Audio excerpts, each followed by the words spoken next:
Well, I will tell you that Pam Bondi has a track record. She's a very serious person. And I think she's seen the weaponization. Everybody's seen this weaponization of the Justice Department. Please keep Dr. Martin Luther King Jr.'s name out of your mouths. And so for him to just say, let's go to Mars because it's the next thing to do, what does that venture capitalist meeting look like? That's a 5-minute meeting, and it doesn't happen. So buttons.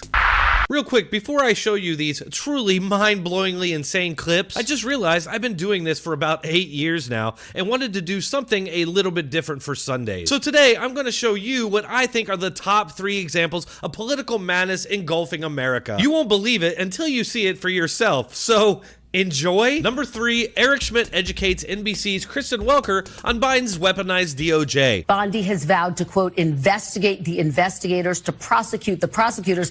A different tone than you have struck, Senator. You've said that the DOJ should be, quote, going back to fighting crime and not settling political scores. How do you square those two different views? Well, I will tell you that Pam Bondi has a track record. She's a very serious person. And I think she's seen the weaponization. Everybody's seen this weaponization of the Justice Department over the last 4 years. It really is a tragedy for a once respected agency that has gone after Catholics.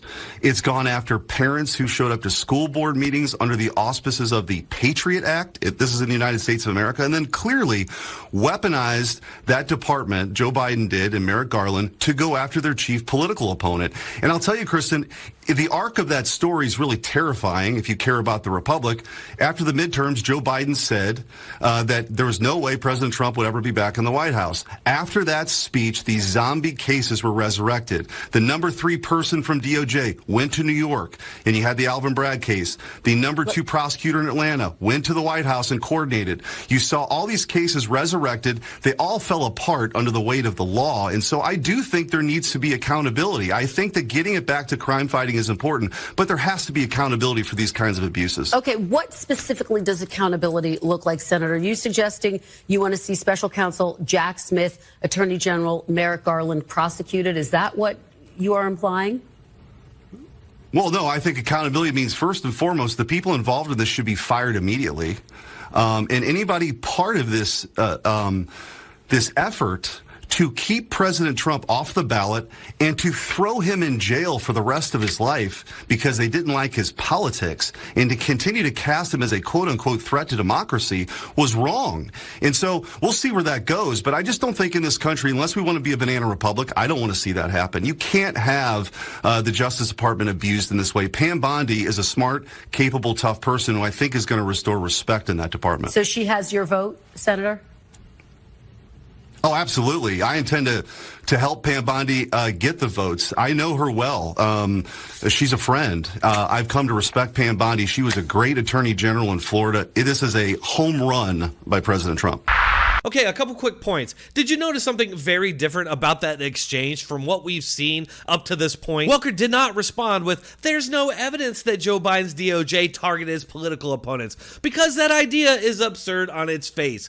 And not just for the reasons that Schmidt laid out there, but because Joe Biden himself was bragging, to roaring applause no less, about how much prison time his main opponent's supporters had been given. Vast majority of for peacefully protesting on Capitol grounds. Number 2 this week, Neil deGrasse Tyson and Bill Maher mock Elon Musk for the goal of wanting to colonize Mars. How soon could Elon Musk realistically send humans to Mars? Oh, another good question. I have strong views on that. My read of the history of space exploration is such that we do big, expensive things only when it's geopolitically expedient. And so for him to just say, let's go to Mars because it's the next thing to do, what does that venture capitalist meeting look like? It's a 5-minute meeting, and it doesn't happen.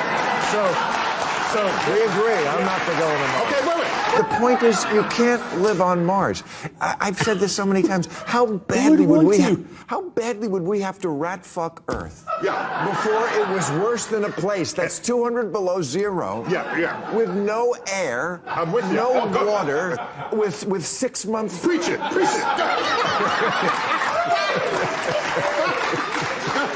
an asshole. Yeah, it's just pathetic watching this clearly ideologically captured clown talk about how there's no physical difference between men and women in one breath, and then he's making fun of one of the most proven genius entrepreneurs on this planet who's done things no one else has ever done, including NASA. Which, by the way, Tyson also bizarrely denies, saying Elon hasn't done anything they haven't done, which he clearly has. If Neil deGrasse Tyson and Bill Maher were being honest here, they would admit that it's only since Elon Musk and a few other entrepreneurs came around that we've seen real advancement in human space exploration. It's just logical, and something I even realized as a child, that if we want humanity to survive, we've got to spread out. Having everyone on Earth is obviously dangerous, but increasingly I wonder if the left and Democrats even care about that, since they seem completely unconcerned with the growing possibility of nuclear war. And number one, the most insane clip of this week is Democrat Congresswoman Ayanna Presley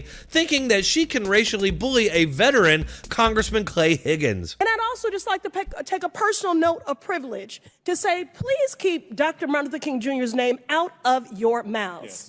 Your perversion of his words and his mission, when his children have asked you to stop invoking his name and perverting his work when he was a proud and unapologetic black man fighting for equality for black Americans and all marginalized people.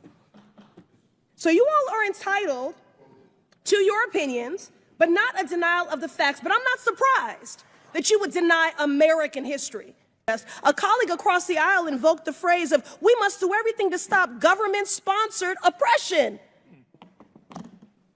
Well, I've just enumerated numerous examples, which is exactly why we have legislation and an executive order to reverse this harm. And that is why I'm committed to opposing this bill and urge my colleagues to do the same. What you just said is one of the most insanely idiotic things I have ever heard. I thank my colleague, and I appreciate my Democrat colleague for exemplifying exactly the kind of oppression of freedoms that we're referencing. How about we'll quote whoever we want to quote? How about that's my First Amendment right? That's exactly the kind of baked-in oppression. Like, how dare a white Republican quote Martin Luther King? We actually had a congressman say that just now in this committee. Well, thank you, good lady, for once again exemplifying the type of oppression that we stand against. You know I'm right. You know I'm right. Order. Mr. Higgins has the floor. And we will quote who we please to quote. A disgrace. And we will continue to speak freely because now I'm a veteran. That's the country that I serve. That's a Constitution I swore an allegiance to.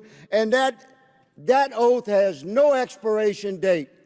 I will fight for it with my last life's blood. For my right to speak freely and yours, good lady. You will never hear me saying, how dare you quote anybody you please to quote. And that exemplifies, America, precisely the type of institutional oppression that my colleague, Mr. Cloud's bill, for which I'm an original co-sponsor, hopes to push back against.